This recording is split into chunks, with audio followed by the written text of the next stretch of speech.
بسم اللہ الرحمن الرحیم۔ معزز ناظرین، آپ ورسٹائل اردو سٹوریز دیکھ رہے ہیں۔ اس ویڈیو میں ہم آپ کو بتائیں گے دا کوئین آف کیوبا، کیوبا کی ملکہ۔ 16 برس تک امریکہ کی انتہائی حساس معلومات کیوبا پہنچانے والی جاسوس خاتون اینا مونٹس کی ناقابل یقین کہانی۔ ناظرین، کیوبا کی جاسوس اینا مونٹس کو امریکی انٹیلیجنس برادری دا کوئین آف کیوبا یعنی کیوبا کی ملکہ جیسے نام سے یاد کیا کرتی تھی، اور عملی طور پر ہوانا جو کہ کیوبا کا کیپٹل ہے، اس میں بھی خفیہ اداروں کی طرف سے ان کو یہی نام دیا جاتا تھا۔ مونٹس امریکی دفاعی انٹیلیجنس ایجنسی میں کیوبا کے متعلق سیاسی اور فوجی مسائل کے لیے وقف مرکزی تجزیہ کار بن گئیں، جہاں انہوں نے 1985 سے 2002 تک ایک کامیاب کیریئر بنایا۔ اس عرصہ میں مونٹس کو کئی بار ترقی ملی، ساتھ ہی ساتھ 10 خصوصی ایوارڈز بھی دیے گئے، جن میں national intelligence certificate of distinction بھی شامل ہے۔ یہ ایوارڈ اس شعبے کا تیسرا سب سے بڑا اعزاز ہے، اور اسی سلسلہ میں 1997 میں CIA کے اس وقت کے ڈائریکٹر جارج ٹینٹ نے یہ ایوارڈ ان کو پیش کیا تھا۔ بہرحال انہیں مونٹس کی انمول خدمات کے لیے واقعی شکر گزار ہونا چاہیے، کیونکہ انہوں نے DIA کی ملازمت میں برسوں جاسوس کے طور پر کام کیا، لیکن اس دوران وہ فیڈل کاسترو کے کیوبا کو انتہائی خفیہ معلومات تک رسائی بھی فراہم کرتی رہیں۔ امریکہ کی تفتیشی agency federal bureau of investigation کے ایجنٹ پیٹر لاپ نے میڈیا سے بات کرتے ہوئے بتایا کہ جس دن وہ ڈیفنس انٹیلیجنس ایجنسی میں پہلی بار داخل ہوئیں، اس سے پہلے ہی مونٹس کیوبا کی انٹیلیجنس سروس کے لیے کل وقتی طور پر کام کرنے والی ایجنٹ بن چکی تھیں۔ ہر روز جب وہ کام پر جاتی تو ان کا مقصد 3 اہم چیزوں کو یاد رکھنا ہوتا جو ان کے خیال میں انہیں کرنے کی ضرورت تھی کہ کیوبا کو خود کو امریکہ سے بچانے کے لیے کیا جاننے کی ضرورت ہے۔ واضح رہے کہ پیٹر لاپ 2001 میں مونٹس کے خلاف تحقیقات کے انچارج 2 FBI ایجنٹوں میں سے ایک تھے، اور ان کی تحقیقات کے نتیجے میں مونٹس کو جاسوسی کے الزام میں پکڑا گیا، جس کے بعد انہیں 25 سال قید کی سزا سنائی گئی۔ مسٹر لاپ نے مزید بتایا کہ وہ ان اہم جاسوسوں میں سے ایک تھیں جنہیں امریکہ کی حکومت نے دوسری جنگ عظیم کے بعد سے گرفتار کیا ہے، اور یہ اس ملک کی جدید تاریخ میں سب سے زیادہ نقصان دہ جاسوس تھیں۔ مسٹر لاپ 7 مہینوں تک مونٹس سے ہونے والے انٹرویوز کے انچارج بھی تھے۔ ان کی گرفتاری کے لیے بعد میں ہوانا میں ان کے کام کے دائرہ کار کے بارے میں گہرائی سے سمجھ حاصل کرنے کے لیے ان سے انٹرویو کرتے رہے تھے۔ اس تجربے کے نتیجے میں اور اس کے بعد کی تحقیق کی بنیاد پر مسٹر لاپ نے دا کوئین آف کیوبا نامی ایک کتاب بھی تصنیف کی ہے، جو کہ رواں سال اکتوبر میں منظر عام پر آنے والی ہے۔ مونٹس کو رواں سال 20 سال کی حراست کے بعد 7 جنوری کو رہا کر دیا گیا۔ رہائی کے باوجود 65 سالہ خاتون 5 سال تک زیر نگرانی رہیں گی، اور ان کے انٹرنیٹ کے استعمال پر نظر رکھی جائے گی۔ انہیں حکومت کے لیے کام کرنے یا بغیر اجازت غیر ملکی ایجنٹوں سے رابطہ کرنے سے بھی منع کیا گیا ہے۔ ناظرین، اب ہم نظر ڈالیں گے اینا مونٹس کے بطور مثالی طالب علم سے جاسوس بننے تک کے سفر پر۔ پورٹو ریکن والدین کی یہ بیٹی 1957 میں جرمنی میں قائم ایک امریکی فوجی اڈے پر پیدا ہوئیں، جہاں ان کے والد ڈاکٹر کے طور پر کام کرتے تھے۔ اس کے بعد یہ خاندان کنساس، آئیوا اور آخر کار میری لینڈ منتقل ہو گیا، جہاں سے اینا نے A گریڈ کے ساتھ ہائی اسکول مکمل کیا۔ یونیورسٹی آف ورجینیا میں انٹرنیشنل ریلیشنز میں ڈگری حاصل کرنے کے دوران انہوں نے 1977 میں اسپین کا دورہ کیا، جہاں ان کی ملاقات ارجنٹائن کے بائیں بازو کے ایک طالب علم سے ہوئی۔ یہ باتیں 2013 میں واشنگٹن پوسٹ کو ان کی ایک سابق کلاس میٹ اینا کولن نے بتائیں۔ انہوں نے یہ بھی بتایا کہ ارجنٹین کے اس طالب علم نے ممکنہ طور پر امریکی حکومت کی طرف سے آمرانہ حکومتوں کو دی جانے والی حمایت کے متعلق ان کی آنکھیں کھول دیں۔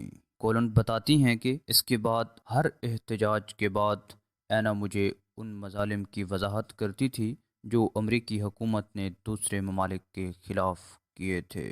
بیچلر کی ڈگری حاصل کرنے کے بعد مونٹیس پورٹو ریکو منتقل ہو گئیں، جہاں وہ نوکری حاصل کرنے میں ناکام رہیں، لیکن بالآخر جلد ہی انہوں نے واشنگٹن ڈی سی میں محکمہ انصاف میں ملازمت کی پیشکش قبول کر لی۔ وہاں کام کرتے انہوں نے Johns Hopkins university school of advanced international studies میں ماسٹرز کی ڈگری حاصل کرنے کا فیصلہ کیا، جہاں کیوبا کی جاسوس نیٹ ورک نے ان کی صلاحیتوں کو دریافت کیا اور انہیں بھرتی کرنے کا فیصلہ کیا۔ مسٹر لاپ نے بتایا کہ ان کی صلاحیتوں کو ان کی ایک ہم جماعت مارٹا ریٹا نے دریافت کیا اور انہیں جانچا۔ وہ خود بھی ایک پورٹو ریکن تھیں۔ اینا ایل سلواڈور میں امریکی پالیسی پر اپنے غصے اور عدم اطمینان کا کھل کر اظہار کیا کرتی تھیں۔ مارٹا ریٹا نے ان سے دوستی کر لی اور اس طرح انہیں یہ بھی معلوم ہو گیا کہ وہ محکمہ انصاف میں کام کرتی ہیں اور یہ کہ انہیں خفیہ معلومات تک رسائی حاصل تھی۔ چنانچہ چند ماہ بعد مارٹا نے اینا کو ایک سفارتکار سے ملوایا جو اقوام متحدہ میں کیوبا کے مشن میں کام کرتا تھا، اور اس طرح اینا مونٹیس کو کیوبا کے جاسوس کے طور پر بھرتی کیا گیا۔ ناظرین، اب ہم بات کریں گے کہ آیا اینا مونٹیس پیسے کے لیے کام کرتی تھیں یا پھر ان کے کام کے پیچھے کوئی نظریہ کار فرما تھا۔ مونٹیس نے کیوبا کے لیے کام کرنے پر رضامندی ظاہر کر دی، حالانکہ انہوں نے تفتیش کاروں کو بتایا کہ انہوں نے اس سے پہلے کبھی جاسوسی کرنے کے امکان کے بارے میں نہیں سوچا تھا، اور اگرچہ یہ پرخطر کل وقتی کام تھا، لیکن اس کے لیے انہیں معاوضہ نہیں ملتا تھا۔ مسٹر لاپ نے کہا کہ اس کام کے لیے انہیں کوئی ادائیگی نہیں کی جاتی تھی، جس سے لوگوں کو لگتا ہے کہ وہ نظریاتی وجوہات کی بنا پر جاسوسی کر رہی تھیں۔ در حقیقت انہوں نے ہمیں بتایا کہ اگر کیوبا والے انہیں جاسوسی کے لیے پیسے دیتے تو وہ ناراض ہو جاتی۔ در حقیقت ایک بار پکڑے جانے اور حراست میں لیے جانے کے بعد مونٹیس نے یہ یقین دلایا کہ انہوں نے انصاف کے تقاضے کے تحت ایسا کیا تاکہ کیوبا کے باشندے خود کو امریکی پالیسیوں سے بچا سکیں۔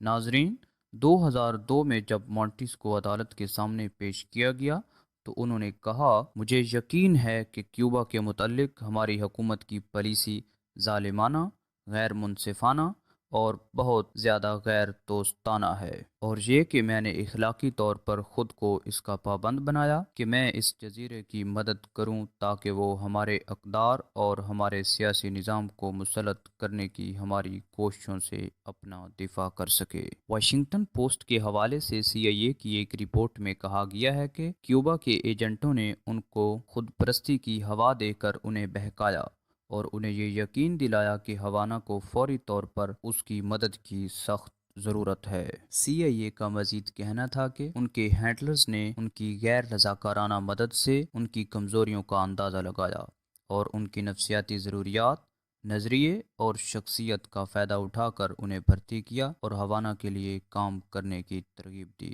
دوسروں کے برعکس، لاپ کا یہ خیال نہیں کہ مونٹیس نے بائیں بازو کے نظریے اور اپنے ملک کی شدید تردید کی وجہ سے کام کیا۔ مسٹر لاپ نے کہا، میرے خیال میں وہ اس وقت ایل سلواڈور میں جو کچھ امریکی حکومت کر رہی تھی اور کیوبا کے بارے میں اس کی جو پالیسی تھی اس سے بہت ناراض تھی اور بہت زیادہ امریکہ مخالف نظریات کی حامل تھی۔ میں ان لوگوں سے متفق نہیں ہوں جو یہ کہتے ہیں کہ وہ آئیڈیالوجی سے مغلوب ایک جاسوس تھیں۔ وہ آئیڈیالسٹ تھی، لیکن وہ کیوبا نواز سے زیادہ امریکہ مخالف تھی۔ مسٹر لاپ کا مزید کہنا تھا کہ وہ ریگن، جو کہ اس وقت کے امریکی صدر تھے، اور ہم جو کچھ کر رہے تھے اس سے بہت زیادہ ناراض تھیں، اور وہ واقعی ہمارے ملک سے نفرت کرتی تھیں، اور مجھے لگتا ہے کہ وہ آج بھی ہمارے ملک سے نفرت کرتی ہیں۔ تکنیکی طور پر وہ ایک امریکی ہیں، لیکن وہ خود کو پوری دنیا کی شہری سمجھتی ہیں۔ وہ کیوبا کے نظام، سوشلزم اور مارکسزم میں یقین رکھنے والے سے کہیں زیادہ حد تک امریکہ مخالف ہیں۔ ناظرین، اب ہم بات کریں گے کہ کس طرح اینا مونٹیس جاسوسی کیا کرتی تھیں۔ وہ راز افشا ہونے سے بچنے کے لیے جاسوسی کے سب سے محفوظ آلات میں سے ایک استعمال کیا کرتی تھیں، یعنی انہوں نے اپنی یادداشت پر مکمل بھروسہ کیا۔ وہ گھنٹوں گھنٹوں اپنی میز پر بیٹھ کر ان خفیہ معلومات کو پڑھتیں اور حفظ کر لیتیں جسے وہ ہوانا کی دلچسپی کا باعث سمجھتیں۔ بعد میں اسے وہ رات کے وقت گھر میں لیپ ٹاپ پر نقل کرتیں اور آخر کار انہیں فلاپی ڈسکوں پر منتقل کرتیں، جس کے بعد انہیں کیوبا پہنچا دیتیں۔ اس طرح انہیں کبھی بھی دفتر سے کوئی کاغذات لے جانے کی ضرورت نہیں پڑی۔ ہر منگل، جمعرات اور سنیچر کو مونٹیس نام نہاد نمبر اسٹیشنوں میں سے ایک کو سننے کے لیے شارٹ ویو ریڈیو کا استعمال کرتی تھیں۔ یہ ایک ایسا ریڈیو اسٹیشن تھا جس میں رات 9 اور 10 بجے کے درمیان ایک آواز اس قسم کی باتیں کرتی تھی: اٹینشن، اٹینشن، 3145۔ ان نمبروں کو ایک کوڈ شیٹ کے ذریعے سمجھا جاتا تھا جو کیوبا کے لوگوں نے انہیں دیا تھا، اور یہ ایک ایسے کاغذ پر بنایا جاتا تھا جو پانی میں آسانی سے تحلیل ہو جائے، تاکہ ہنگامی صورتحال میں اس کاغذ کو ٹوائلٹ میں پھینک کر شواہد غائب کر دیے جائیں۔ وہ اس طرح سے اپنی ہدایات حاصل کرتی تھیں۔ اللہ حافظ۔